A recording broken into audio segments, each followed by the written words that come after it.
Dear students, we will discuss a common postoperative complication in the abdomen after laparotomy, especially in acute conditions like peritonitis, intestinal obstruction, malignancy surgery, major surgeries, where you do surgery, maybe resection, anastomosis, and malignancy resections, biliary surgeries, pancreatic surgeries.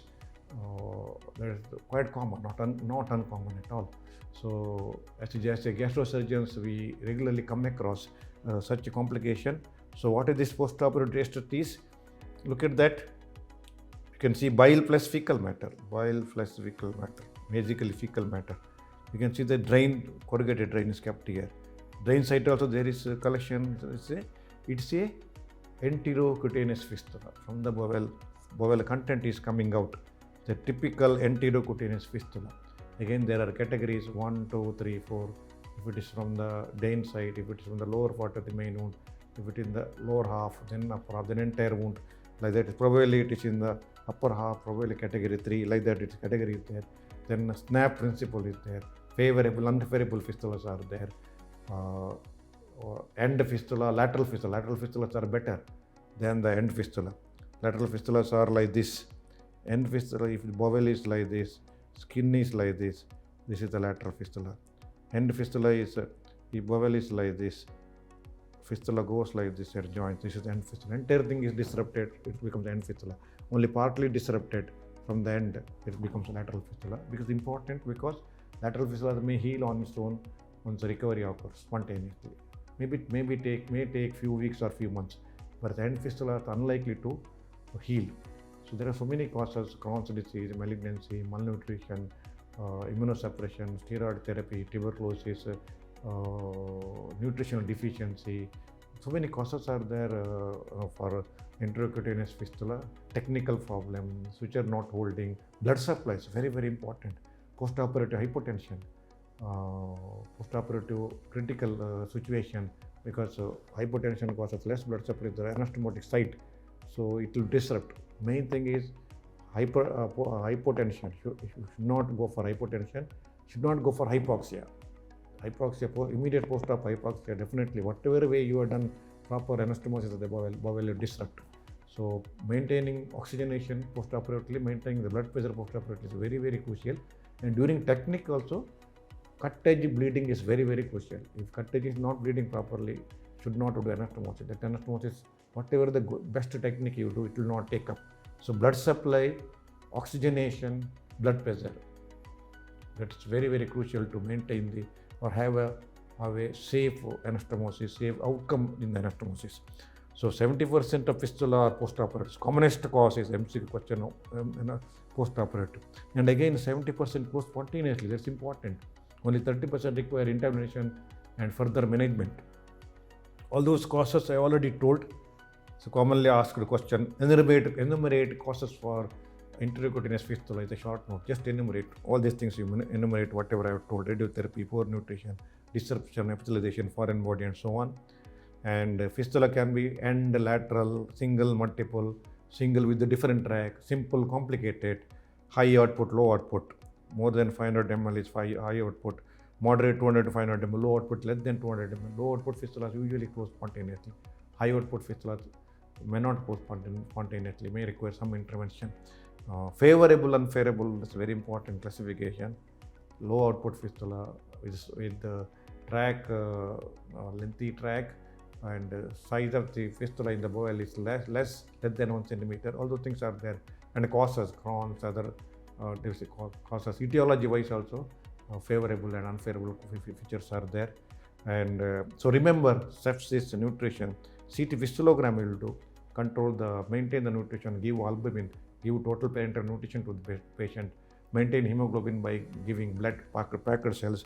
Electrolytes important, sodium, potassium level maintaining is also important, magnesium also important, and other vitamins like vitamin C, B vitamins also important for proper healing and closure of the fistula.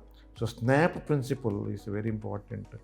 That is often asked as MCQ question and short note also in relation to the enterocutaneous fistula. You can always go through my book, Manual of Surgery, chapter 44, where in detail it is given. enterocutaneous fistula. You can always go through that. So students, I request you to subscribe my YouTube channel. It is free. Daily lectures, brief lectures, 5 to 10 minutes are there, which will upgrade your knowledge, and live sessions are there once in regular intervals with the long case presenting. We can have a very clear idea, extensive, proper idea about how to present a case in the exam, and have a knowledge of common things like hernia, varicose vein, mass abdomen, thyroid, breast lump, and so on. And you can discuss, you can put your comments on the chat box or questions, you can get the proper answer. And importantly, if you join live session, you get a proper certificate which will be useful for your career.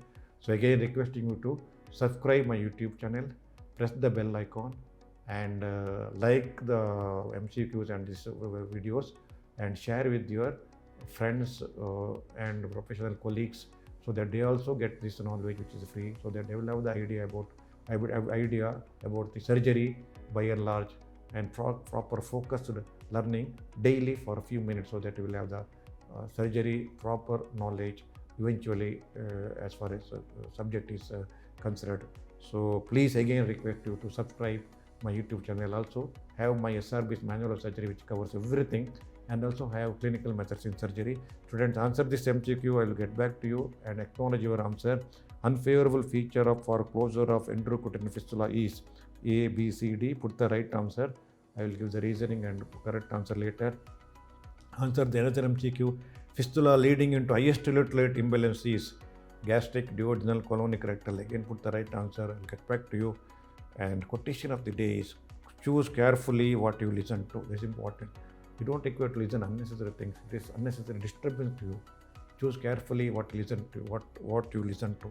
Only that is useful. That is helpful for your career, professional life. Only choose unnecessary things. Avoid to listen. That's what exactly it meant.